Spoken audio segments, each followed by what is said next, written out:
Good morning, my brothers and sisters, and all my friends.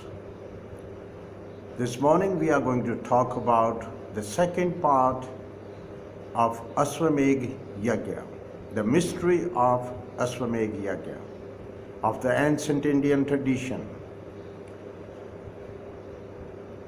First of all, I would like to say the real meaning of organizing the Ashwamegh Yagya was to go beyond the human existence. What do I mean by go beyond the human existence? It was the evolution of the self-consciousness into the cosmic consciousness, and not only of the king,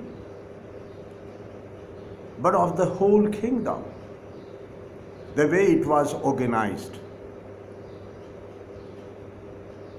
And once the king had attained the cosmic consciousness,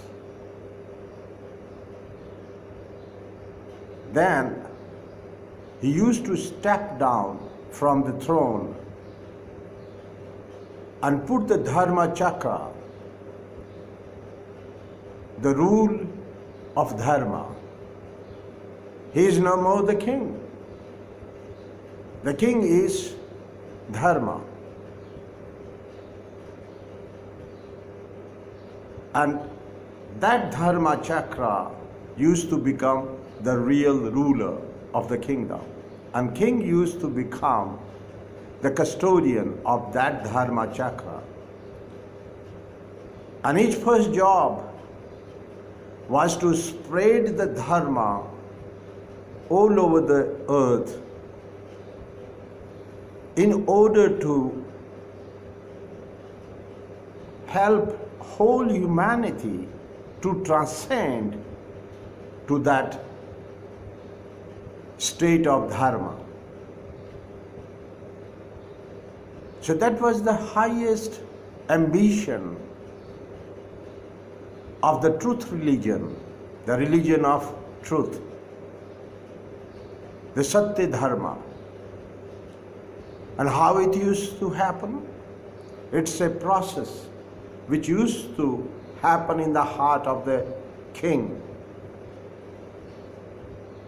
So from a family person, the heart of a family person, the king's heart used to grow into the greater heart of compassion, the greater circle of compassion to include all his subjects, all the citizens. So his heart is expanding now from a family man to the greater kingdom's heart, the collective citizen's heart, which includes every subject, like his own family. Now here is the point. That is the expansion of the relationship, that close relationship of family. The whole kingdom becomes his family. So his heart grows to include everybody, all the subjects in his heart as his children. And then his heart used to grow bigger than that, and his heart is including now the whole humanity and all the sentient beings. Then the priest watching this transcendence, the prince watching this evolution of the heart of the king towards the cosmic consciousness, the family of God. And once he had achieved that very, very fine emotion, a deep emotion of family relations, that he feels like it's his family, and he feels the pain, and he becomes a participant in the joy and sorrow of all his subjects. And then all the family of humankind, and then the family of God, all the sentient beings. Once he had achieved the cosmic consciousness, the priest, Rajguru, the priest watching that big change, will tell the king, "O king, you have become now the Cosmic Purusha. You have become the universal being. And now you don't need to be on this throne. You can safely move away from this throne and put the Dharma chakra on the throne. And now let us organize the Ashwamegh Yagya to spread the Dharma all over the planet Earth for the benefit of all the sentient beings and all the humanity." So the Ashwamegh Yagya was a process of developing and cultivating an ecosystem of planetary peace, progress, and prosperity of whole humanity, the universal welfare. And for this, I would like to give an example how the priest could know the great change in the heart of the king. The great queen of Maheshwar, when you travel from Indore towards Omkareshwar, and from Omkareshwar you travel to Maheshwar on the way to Mandu. So the queen of Maheshwar, Ahilya was her name, the great queen, and she was widow. Her husband died, so the rule was passed on to her, and she became the ruler of Maheshwar on the banks of Narmada river, the holy Narmada river. And there is a story told to me by a flower seller in front of the temple of Vishnu. And she said, the only son of Queen Ahilya, the crown prince, he misbehaved with a daughter of a flower seller. So the complaint went to the court of Queen Ahilya, and Queen Ahilya ruled and dispensed the justice, absolute justice, which is incredible example of the heart of a ruler beating for his subjects.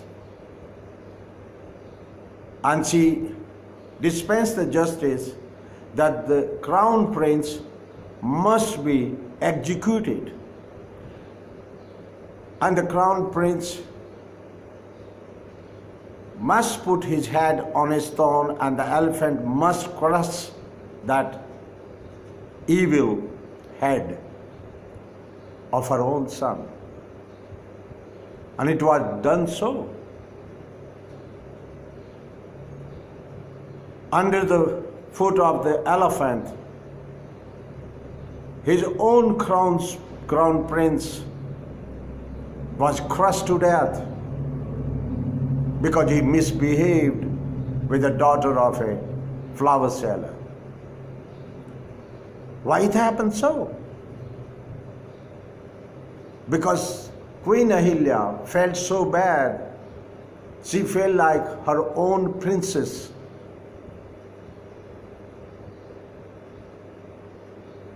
was in the place of the flower seller's daughter. And the crown prince became the greatest criminal in her eyes. So she dispensed the justice. such a severe justice. And knowing that she is the widow, so she has no chance to have another child according to the Hindu tradition, because she won't be able to marry again. So no chance. And she was shutting the doors of the whole dynasty by that justice. That's the greatest example I came across with an incredible heart, loving heart of a ruler, of a queen, of a king. And that's the feeling of Ashwamegh Yagya. The expansion of the heart of the king to include all his subjects as his own family. So the daughter of the flower seller became the daughter of the queen herself. And she felt the same pain and suffering as the mother of that flower seller girl was feeling that time. That's Ashwamegh Yagya's feeling. So, the whole idea of organizing the Ashwamegh Yagya is this. And it is the greatest self-sacrifice by the king and becoming egoless. He is nobody. And that's Narmegh Yagya. So before one could even ever think about Ashwamegh Yagya, there is one step before is Narmegh Yagya, that self-sacrifice of the king, that he offers himself as a sacrificial animal to establish the rule of Dharma and to place the Dharma chakra on the throne. And the horse is the symbol of king's body, because human body is like a horse. It's so obedient that you push the horse against any danger in the battle, the horse will do it. Absolute obedience, absolute sincerity. And that was the real meaning of Ashwamegh Yagya. And the horse representing the body of the king, and Dharma chakra was taken all over with the army in support in case if they meet some terrible kings around, the rulers who don't agree to the Satya Dharma, in case if there is danger. But the whole idea was not the imperialism exercise, was not to extend the dominion, not to extend the boundaries of kingdom, but it was to seed the brains, the minds of whole humanity with Satya Dharma, the religion of truth. Satyat nasti pro dharma. There is no greater religion than the truth. To spread the Dharma all over the planet Earth for the universal welfare, in order to create an ecosystem of peace, progress and prosperity for all. So it was a planetary exercise of what you see in nature done by the monarch butterfly and the swarm of millions and millions of butterflies traveling from North America to the South America and seeding, pollinating the flowers all the way till South America for thousands of miles, thousands of kilometers. That was the real essence of Ashwamegh Yagya. And so sacrifice of the body of the horse was symbolic of the body of the king. And that is the reason the queen used to moan about and wail about and cry the death of the king. Because that was the first exercise of Narmegh Yagya, the self-sacrifice of the king. In order to uphold and be steadfast on the Dharma of the Truth. And that was the real meaning of Ashwamegh Yagya. Thank you very much, my brothers and sisters, and all my friends. Thank you very much, and have a very, very beautiful day. Very beautiful day. Thanks for your patience.